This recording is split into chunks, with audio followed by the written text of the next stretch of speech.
Salut et bienvenue sur notre chaîne. Ici, nous parlons de développement personnel, d'entrepreneuriat et de motivation.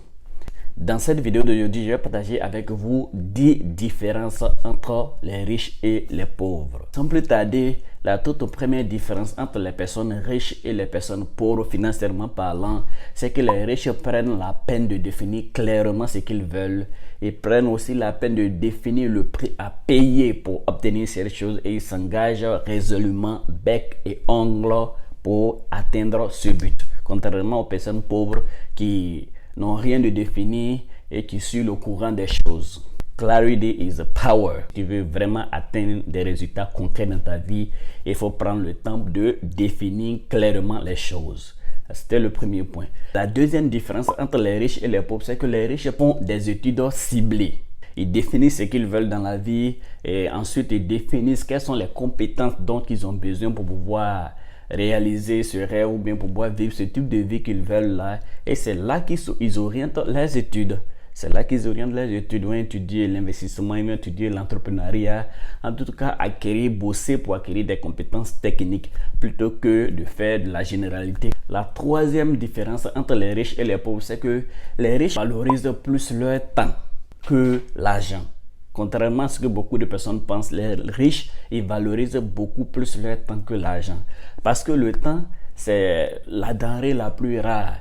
Une minute que vous perdez aujourd'hui, vous n'allez plus jamais rattraper ça encore dans votre vie.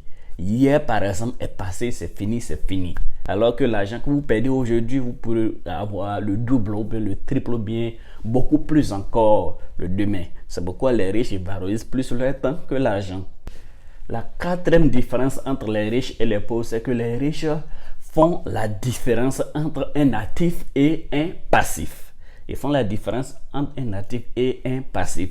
Et par conséquent, quand ils font cette différence-là, ils se focalisent plus sur l'achat d'éléments d'actifs que de passifs. Un actif, c'est l'ensemble des biens ou créances qui vous permet de mettre de l'argent dans votre poche. Et un passif, c'est l'ensemble des biens ou bien des créances qui enlèvent de l'argent dans votre poche. Si vous achetez un iPhone 14, rien que pour vous faire plaisir ou bien rien que pour montrer aux autres que vous aussi vous avez un iPhone, vous avez tout de suite acheté un passif parce que cet iPhone-là ne va pas faire rentrer l'équivalent de son prix d'achat dans votre poche.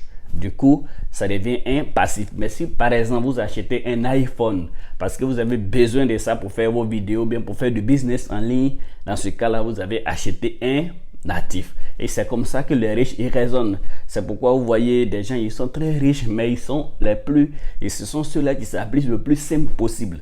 Ils ne sont pas dans les marques, les Louis Vuitton, les Nike, les Adidas, non. D'autres le font, mais la plupart des riches, surtout les vrais riches, ils n'ont pas le temps pour porter les marques. Ils n'ont pas le temps pour porter ça. Parce qu'ils sont plus focalisés sur l'achat d'éléments d'actifs. La cinquième différence entre les riches et les pauvres, c'est que les riches ils font quoi? Ils assument toujours leurs responsabilités.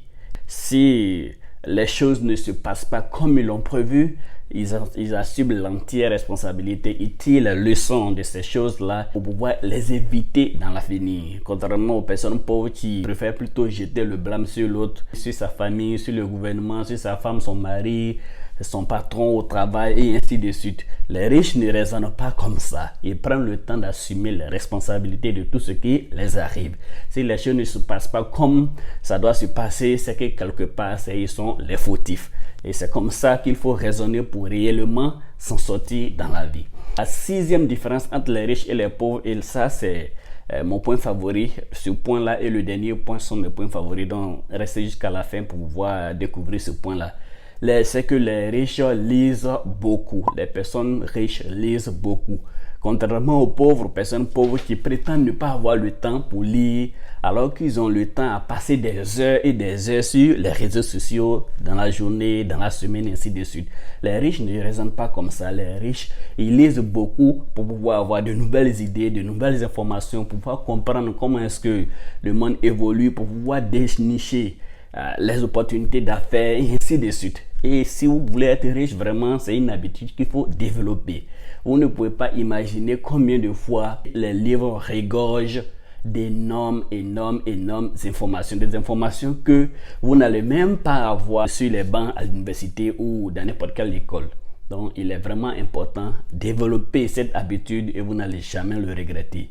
La septième différence entre les riches et les pauvres, c'est que les riches se focalisent plus sur la solution à leurs problèmes, contrairement aux personnes pauvres qui passent tout leur temps à se focaliser sur le problème. La réalité, c'est que l'esprit ne peut pas se focaliser sur deux choses à la fois. L'esprit ne peut que se focaliser sur une seule chose. Donc, si vous passez votre temps à vous focaliser sur le problème, ça veut dire que vous n'êtes pas en train de vous focaliser sur la solution. Par conséquent, c'est le problème qui va grandir dans la tête et ce problème n'ira jamais. Contrairement aux personnes riches qui sont focus solution, c'est comme ça que je les appelle, quand ils ont une situation inconfortable dans leur vie, ils se focalisent sur les éléments de solution qu'ils peuvent avoir pour pouvoir faire changer cette chose. Okay? Donc je pense que c'est une habitude que nous devrons tous développer. Il faut apprendre à plus se focaliser sur la solution à tes problèmes plutôt que sur le problème. Et comment on le fait? C'est de changer ce qu'on appelle ton état d'esprit en te posant les bonnes questions. Les bonnes questions commencent beaucoup de fois par comment. Trouvez une situation qui vous déplaise, plutôt que de dire pourquoi est-ce que ça arrive, j'ai fait quoi à Dieu, c'est cela. Dites-vous comment est-ce que je peux m'en sortir de cette situation. Et vous allez voir que votre esprit va dégager des éléments de solution qui vont vous permettre de pouvoir résoudre ce problème. Donc, remplacez les pourquoi par comment et vous allez trouver la solution à vos problèmes. La huitième différence entre les riches et les pauvres, c'est que les riches ont l'esprit du long terme. Contrairement aux personnes pauvres qui font ce qu'on appelle la gratification temporaire. Et à ce niveau, je vais vous demander si ces thématiques vous plaisent. Ne manquez pas de liker et surtout de vous abonner si ce n'est déjà le cas. Ainsi vient le number 9, le 9e point. C'est que les personnes riches ne travaillent pas pour de l'argent, mais font en sorte que l'argent travaille pour eux. Je pense que ça se comprend très bien. Donc les riches, plutôt que de courir derrière un emploi, de chercher le meilleur emploi, l'emploi le mieux payé, ainsi de suite, ils préfèrent mettre en place des business qui va faire que même quand ils sont en train de dormir, cet argent-là est en train de faire rentrer de l'argent sur leur compte. Et si vous voulez vraiment atteindre la liberté financière, vous êtes libre, vous voulez avoir votre liberté financière, liberté géographique, avoir le temps pour vos familles, je pense qu'il faut penser à investir ton argent pour pouvoir créer plus de richesse qui va te permettre d'être à l'aise. Comme l'a dit encore Warren Buffett, il dit quoi? Si tu ne gagnes pas de l'argent pendant ton sommeil, c'est que tu n'es pas en train de réussir dans la vie. Si tu ne gagnes pas de l'argent pendant que tu dors, c'est que tu n'es pas en train de réussir dans la vie. Ça veut dire qu'il faut mettre des business en place qui fait que même quand tu es en train de dormir, ce business est en train de tourner et faire rentrer de l'argent sur ton compte. Et je l'ai dit, ce dernier point fait partie de mes points favoris. Mais je vais vous l'expliquer. Mais bien avant, comme je l'ai dit, ne manquez pas de liker et surtout de vous abonner. Ce dernier point, c'est que les riches payent moins d'impôts et de taxes. Les riches payent moins d'impôts et de taxes, contrairement aux personnes pauvres ou bien aux salariés, tout simplement parce que quand les riches, eux, ils gagnent l'argent, tout leur entrée d'argent là, ils vont utiliser une partie pour effectuer toutes leurs dépenses liées à leur entreprise et autres, et même à leur vie courante, vont payer leur électricité, leur maison, leur assurance voiture, ainsi de suite. Ils payent tout ça d'abord et c'est dans le reste là qu'ils vont déduire la taxe. Contrairement aux employés qui, bien avant même que ton argent ne touche ton compte bancaire, l'État s'est déjà servi. Les assurances se sont déjà servies. Vous voyez, c'est ça la différence. C'est vraiment ça qui fait que les riches payent moins d'impôts. C'est-à-dire qu'il a eu l'avantage de faire toutes ces dépenses avant de déclarer ce qu'il a eu. Et deuxième avantage, c'est que 30% de ce qu'il a eu n'est pas taxé. Quand tu payes moins d'impôts et de taxes, l'avantage c'est qu'il y a beaucoup d'argent qui rentre sur ton compte. C'est-à-dire parce que l'État coupe moins. Donc si beaucoup d'argent rentre, c'est que tu as beaucoup d'argent pour pouvoir t'occuper de toi.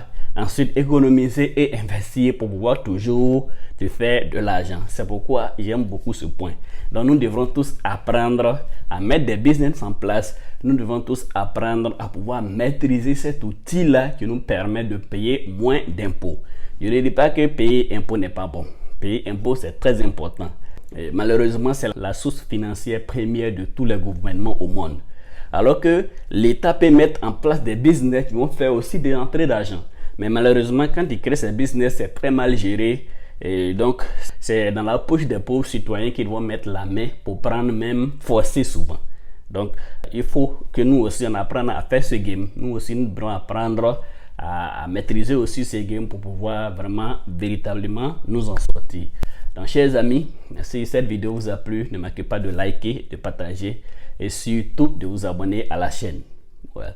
J'ai fait vraiment cette vidéo très tard, pour votre plaisir. Vraiment, ne manquez pas de nous encourager. Merci et que Dieu vous bénisse chez vous.